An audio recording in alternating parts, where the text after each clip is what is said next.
گھر میں جب کوئی پیارا نشے کی بیماری میں مبتلا ہو جاتا ہے تو اس کو بھی رہنمائی کی ضرورت ہوتی ہے، لیڈرشپ کی ضرورت ہوتی ہے جو اہل خانہ فراہم کرتے ہیں، اور لیڈرشپ جینون ہو، اوتھینٹک ہو تو ہی بات بنتی ہے۔ اچھا، اب لیڈرشپ اچھے کاموں میں بھی فراہم کی جاتی ہے، برے کاموں میں بھی فراہم کی جاتی ہے، پر اصول اس کے سیم ہی رہتے ہیں۔ لیڈرشپ فراہم کرتا ہے تو اس کا مستند ہونا، اوتھینٹک ہونا، اس کا جینون ہونا بہت ضروری ہے۔ اس کے قول و فعل میں تضاد نہیں ہونا چاہیے، لیکن جو بھی اس کے قول ہیں اس کا عمل اسی کی لائن میں ہونا چاہیے۔ یعنی جب ہم آنیسٹی کی بات کرتے ہیں تو اس کو ہم ایمانداری کہتے ہیں، لیکن جب ہم انٹیگریٹی کی بات کرتے ہیں تو یہ دیانتداری ہوتی ہے کہ کوئی بھی لیڈر کسی بھی جگہ کا، کسی بھی ادارے کا یا معاشرے میں کوئی بھی گروہ جو اچھا کام کر رہا ہے یا برا کام کر رہا ہے تو اس کا جو لیڈر ہے اس کے قول و فعل میں تضاد نہیں ہونا چاہیے، تو اہل خانہ پر قیامت بیت جاتی ہے۔ اور دو جذبے ان کے اندر فوراً ابھر کر منظر عام پر آتے ہیں، ایک ہے غم اور ایک ہے غصہ۔ اور جب ہم غم و غصے میں مبتلا ہوتے ہیں تو ہمارا دماغ، ہماری عقل، ہماری ذہانت کوئی بہت اچھی طرح کام نہیں کرتی، اور ہمیں شیم بھی بڑی محسوس ہو رہی ہوتی ہے کہ کسی کو پتہ بھی نہ چلے۔ ہم چاہتے ہیں کہ خفیہ طور پر یہ ہم اس کو تندرستی کی راہ پہ لے آئیں، سیدھے رستے پہ لے آئیں، کیونکہ ایسے معاملات میں شیم کا ایلیمنٹ بہت زیادہ ہوتا ہے، تو وہ کسی سے پوچھتے نہیں ہے کہ کیا کرنا ہے۔ انہیں اس وقت جوش و جذبے میں لگتا ہے کہ ان کو سب پتہ ہے، اور جب وہ اپنے پیارے سے بات کرتے ہیں تو وہ انہیں لارا لپا دینے لگتا ہے، وعدے دینے لگتا ہے، اچھے ارادوں کا اظہار کرتا ہے، اور جب وہ اپنے کیے ہوئے وعدے پورے نہیں کرتا اور ارادے خاک میں ملا دیتا ہے تو اہل خانہ بہت طیش میں آ جاتے ہیں، بہت غصے میں آ جاتے ہیں، اسے بہت برا بھلا کہتے ہیں، اور ان کے منہ سے کچھ ایسی باتیں نکلتی ہیں کہ جن پہ وہ خود ہی بعد میں بہت زیادہ نادم ہوتے ہیں اور اس کی پھر کسی نہ کسی طرح قیمت ادا کرتے ہیں۔ اور ایڈکشن اور الکوہلزم سے ریکوری کے لیے بھی بیسٹ پریکٹسز سامنے آ چکی ہیں، اور ان میں جو جینون رویے ہیں، اور وہ سب سے بڑا رویہ جو کہا جاتا ہے کہ فیملی کو اختیار کرنا چاہیے، اور وہ یہ ہے کہ مریض کو اپنے نشے کے استعمال کے جو نتائج ہیں وہ بھگتنے دینا چاہیے۔ اسی سے اس کو پتہ چلتا ہے کہ نشہ اس کے لیے کتنا مضر ہے، کتنا تباہ کن ہے۔ لیکن اگر نشے کا مزہ تو مریض لیتا رہے اور نشے کے استعمال سے پیدا ہونے والی تکلیفیں اہل خانہ اپنے کندھوں پر لے لیں، اپنے سر پر لے لیں، تو مریض کے لیے بڑا مشکل ہوگا یہ سمجھنا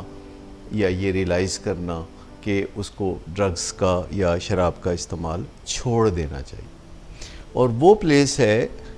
جس میں کاؤنسلرز، سائیکالوجسٹ، سائیکیٹرسٹ اور ایڈکشن اسپیشلسٹ جو اپنا کام کرتے ہیں،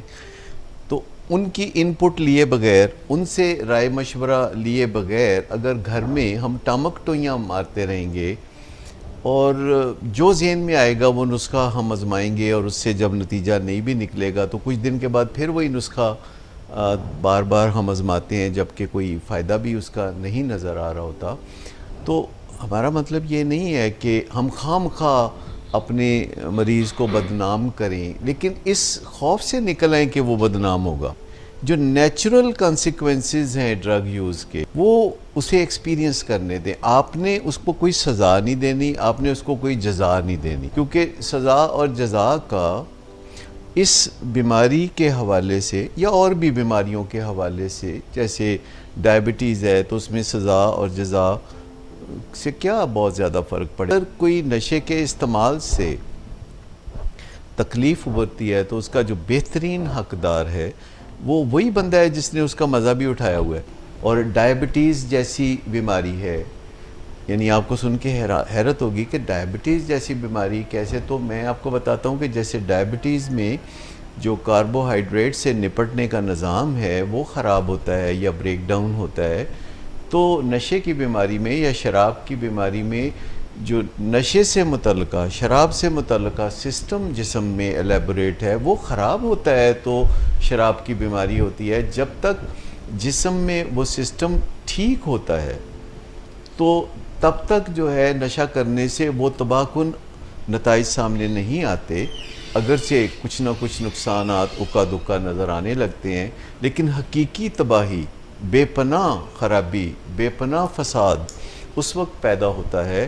کہ جب جسم کے اندر نشے یا شراب سے نپٹنے کا جو نظام ہے وہ کمزور پڑ جاتا ہے، اس میں خرابیاں ہو جاتی ہیں، اس میں نقائص ہو جاتے ہیں، یا وہ بریک ڈاؤن ہو جاتا ہے۔ اور بہت سے لوگ تو یوں بھی سوچتے رہتے ہیں، جہاں جیسے ہم کہتے ہیں کہ اس کو نشے کے نیچرل کانسیکوینسز کو یعنی محسوس کرنے دو، اس کا مطلب یہ نہیں کہ فار ایور ایسا کرتے رہو، جتنی جلدی آپ اسے نشے کے نیچرل کانسیکوینسز میں سے گزرنے دیں گے اتنی جلدی وہ نشے کے علاج کے لیے تیار ہو جائے گا۔ میں آپ کو بتاؤں کہ فیملی ڈیفالٹر کا جو سٹانس لیے ہوئے ہوتی ہے یہ اس وجہ سے لیے ہوتی ہے کہ مریض ایک چومکھی لڑائی لڑ رہا ہوتا ہے،